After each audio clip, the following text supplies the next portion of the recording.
All right, welcome back to another episode of Two Plane Sports. Been a little bit, but we're back. Life's coming at us fast as of recently, so we're not getting to record as much, but we will here in a little bit. We'll start recording at the same capacity we used to. Just give us a little bit of time. We appreciate you guys for tuning in, continuing watching us. Make sure to like, comment, subscribe, all that good stuff. Today, it's a big day for Sooner Nation, picking up a commitment of a highly rated 4-star here from the state of Oklahoma. And I already went through the whole spiel, so we're just going to get right into it. Trystan Haynes, Carl Albert product, a school that Oklahoma is very familiar with, 6'2", 175, according to 247, top 150 player in the country. Oklahoma is recruiting him as a defensive back, but this guy plays all over the field. He's played wide receiver. He's a punt returner. To an extent, in his junior year highlights, it looked like he played almost kind of an outside linebacker position, but it was really like a nickel. Kind of, I guess you can kind of call it cheetah in a way, because the way that he was asked to play in high school at Carl Albert, but state champion, if I remember correctly. I think Carl Albert won Right, it yeah. last year with Kevin Sperry as a quarterback. But he still has a lot of connections. So you, not too far from Oklahoma, and the Sooners have basically dominated that school when it comes to recruiting over the last couple of years. Brandon, what do you think about Trystan, his skill set, and what he brings to Oklahoma?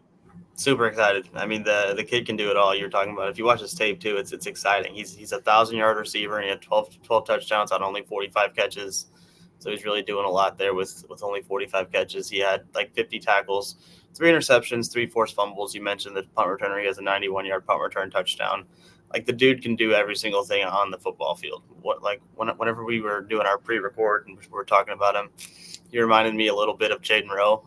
Physically, Jaden Rowe was a big, tall corner coming out of high school, but I think the difference here is Trystan Haynes is a guy who does literally everything, where Jaden Rowe is kind of just a DB, maybe a little bit of a cheetah type 2 in high school. But I mean, Trystan Haynes has all the tools, great size. It's always awesome to keep a guy. I mean, he's number 3 or 4 in the state of Oklahoma, which I feel like is a little low. I don't know who's ahead of him, but I mean, 3 or 4 is still good. You always want to keep those top 5 guys in state. So it's job well done by Brent Venables and staff. I'm pretty excited to see what he can bring to campus. Yeah, and the top. So far, it's the top. As of today, would be the three of the top five are committed to Oklahoma from the state of Oklahoma. Or sorry, two of the top five: Trystan Haynes and Elijah Thomas. They're 3 and 4. Five is Nate Roberts, one Oklahoma was not able to secure. As of today, I personally wouldn't expect it, but things change all the time. Then CJ Nixon's number 1, the 4-star defensive end or edge, top 50 in the country. And number 2 is a guy that was committed to Oklahoma. Maybe Oklahoma can get back in the race. I wouldn't bet on it because it seems like he really wants to play basketball and football at the collegiate level, and I'm not sure Porter Moser is recruiting him very much for basketball, which you kind of have your own opinion on that, but that seems to be the case given that he's no longer committed to Oklahoma.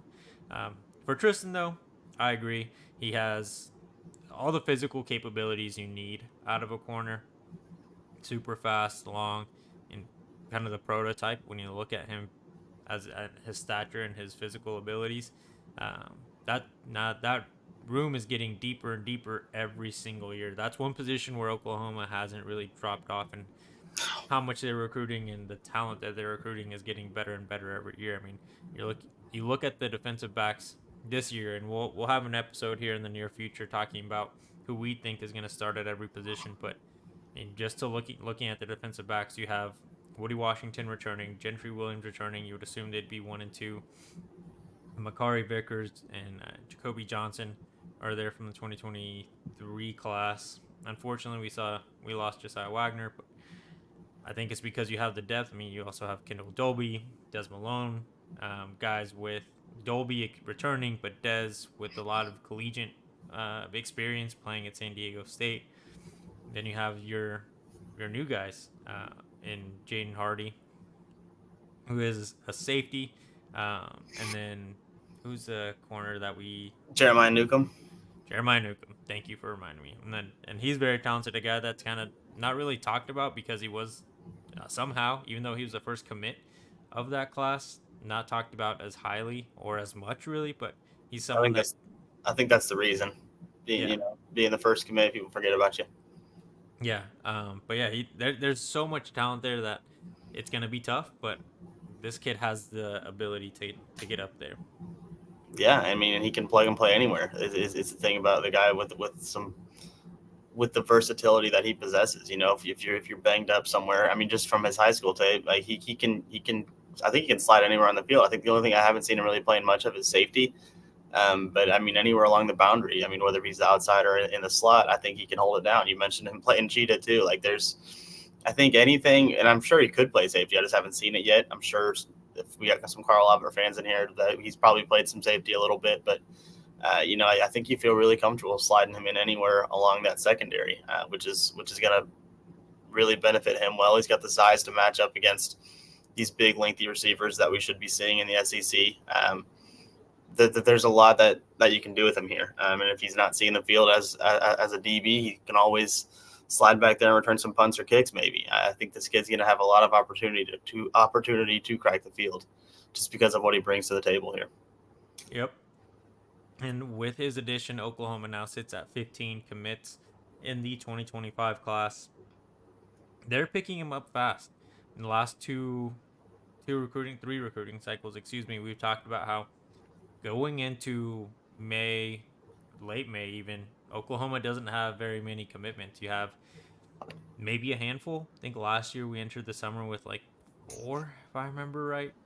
It wasn't very many, and we had people in the fan base saying that this coaching staff can't recruit, they don't know what they're doing, and then they ended up with the top 10 class in the country. And then you have people that aren't fans of this program that were questioning how good the staff is at recruiting. And again, top two back to back, sorry, three back to back top 10 classes, and one with short notice. Now, this one is looking like it can be a top 10 class. I think with the addition, Oklahoma sits at number 5 in the Yep. overall rankings. But I wouldn't assume they stick to top 5 because of the expectation that this class is going to be a little bit smaller in that lower 20s area. And typically, to be up there in the top 5, you do need a mid to high 20s, if not more, to get into the higher ranks. I think at this point, look at the average player ranking if you want to have some sort of win. Oklahoma is going to be up there in that as well. But I think this class, if it lands in like the 8, 9, 10 area with as few commits are expected, it's a win because you're getting guys that you need, especially at what looks like could be probably a run out of offensive linemen here to finish off the class. That and it would always be nice to add that Jonah Williams guy. He's pretty It decent. would be. I think that Yeah, would help and the we'll class a talk. lot. Yeah, I agree, and we'll talk more about him in another video. But Oklahoma starting to slip there a little bit, maybe. More to come on that. But at the end of the day, today is about Trystan. Big get for Oklahoma. Huge day for him. Awesome to have him be part of this class, and now continuing the Carl Albert pipeline for them to come to Norman. As long as they keep pumping out talent, I think Oklahoma is going to be more than happy to keep recruiting them. I definitely agree. Yeah, it doesn't suck. Exactly. All right, Brandon. End of video thoughts? In the video, man, we talked Tristan Haynes. I think we're both excited to have him as a Sooner now. I think we're expecting him to contribute at some point in his career, probably relatively early on too. Maybe not as a freshman, but maybe the year after.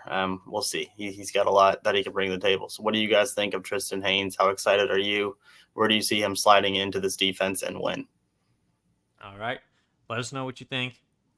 Participate in that end of video challenge. Like, comment, subscribe. Follow us on all social media if you prefer audio. Spotify and Apple Podcasts. We're on there. Leave us a rating. Give us a follow on there. We appreciate you all, and we'll see you next time.